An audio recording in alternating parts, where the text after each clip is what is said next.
आप सुन रहे हैं कहानी द्राक्षिणी भाग 5। वो जहाँ भी गया इंद्राशीष को पछतावा हुआ जब उसने अपने महल में दिनों के दौरान देवी केशी द्वारा अक्सर इस्तेमाल किए जाने वाले कपड़े और संपत्ति को देखा। उसने एक दासी को देवी केशी का सामान ले जाने और राज्य की गरीब महिलाओं के बीच वितरित करने का आदेश दिया। दासी ने सर झुकाकर सम्मानजनक स्वर में उत्तर दिया, क्षमा करें राजन, लेकिन राज्य में ऐसा कोई नहीं है जो रानी के इन कीमती कपड़ों और गहनों को स्वीकार करना चाहे। राजा को सदमा लगा। इस तरह के समृद्ध परिधानों और गहनों में रहना किसे पसंद नहीं होगा। नौकरानी ने राजन की शंका बुझाई और बताया, इस राज्य की महिलाएं रानी को सबसे दुर्भाग्यपूर्ण महिला मानती है। कोई भी बलि रानी के गहनों को नहीं छुएगा।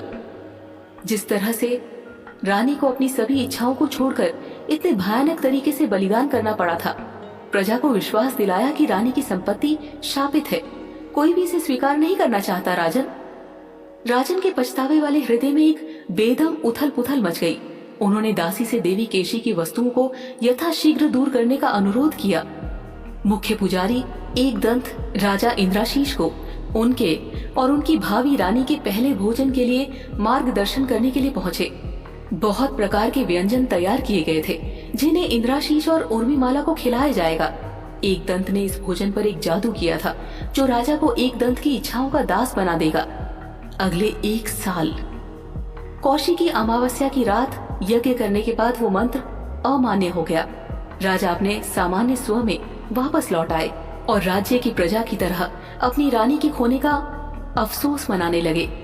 हो सकता है कि इंद्राशीष अपने होश में रहे तो वो यज्ञ की रस्म से सहमत ना हो। कोई जोखिम न लेने के लिए एकदंत ने पहले से ही इंद्राशीष के भोजन में नींद की दवाएं मिश्रित की थी। कुछ ही मिनटों में सभी गरीब और जरूरतमंद अपने भोजन के लिए देवी द्राक्षिणी के विशाल मंदिर के प्रांगण में बस जाएंगे। पहले इंद्राशीष और उनकी भाभी रानी अपना दोपहर का भोजन पूरा करेंगे और फिर प्रजा के बीच भोजन वितरित किया जाएगा। हजारों लोगों का पेट भरने के लिए बड़ी बड़ी कढ़ाई उबाली गई। देवी केशी की दर्दनाक मौत के नुकसान और निराशा पर खुशी और उत्साह छा गया। द्राक्ष के राज्य से बाहर निकलने के बाद गांधार राज को दिल में बीमारी महसूस हुई और केवल कुछ मील की यात्रा करने के बाद वो अपनी मृत्यु शैया पर आराम करने के लिए लेट गया। हालांकि गांधार के राजकुमारों को इस नुकसान पर बहुत अधिक निराशा नहीं हुई। राजा इंद्राशीष ने उन्हें भारी मात्रा में सोने के सिक्के, 1000 गौरवशाली घोड़े और कुछ दास भी प्रदान किए थे। देवी केशी की मृत्यु और गांधार राज ने गांधार राजकुमारों को मौत के लाल रंग में रंग दिया था। हालांकि केशी के बड़े भाई को कोई दर्द नहीं, कोई परेशानी नहीं हुई। मेरी बहन के बदले में इंद्राशीष ने हमें अपार दौलत दी है। किसी ने मरे हुओं की परवाह नहीं की। हाथी की गाड़ी में गांधार राज का शव लावारिस पड़ा था, जबकि 3 गांधार राजकुमारों ने बहस की और आपस में सिंहासन की शक्ति के लिए बहस करी।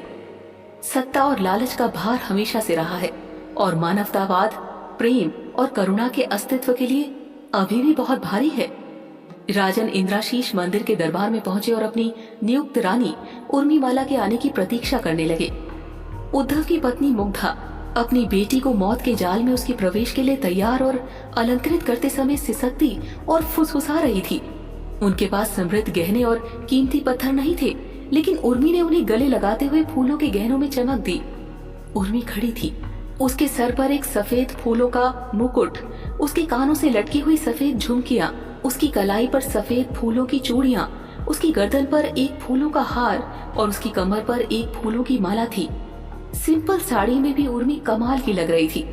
वो शादी से पहले 5 दिन अपने माता पिता के साथ रहेगी और वो आखिरी दिन होगा जब उसके माता पिता उसे अपने पास रख पाएंगे। शादी के बाद वो अपनी मृत्यु की घंटी बजने तक महल में रहेगी। हालांकि शाही धन और जीवन हर रानी के भाग्य में केवल 1 वर्ष के लिए लिखा गया था। उर्मी देवी द्राक्षाणी के मंदिर पहुंची। उसके साथ उसके माता पिता पहुंच रहे थे। बस एक ही नजर में राजन ने कुछ देर के लिए पलकें झपकाना बंद कर दिया। उसने उर्मी को एक अजीब आश्चर्य से देखा। उसके मन में आश्चर्य हुआ, ये कौन है? कौन धीमे कदमों के साथ मेरी ओर चल रहा है? वो स्वयं देवी द्राक्षाणी की पूर्ण समानता है।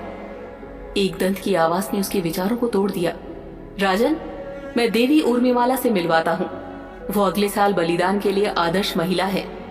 एकदंत के वचनों ने राजन इंद्राशीष के हृदय को छेद दिया। इस खूबसूरत नाजुक फूल जैसी लड़की को भी अगले साल मरना होगा।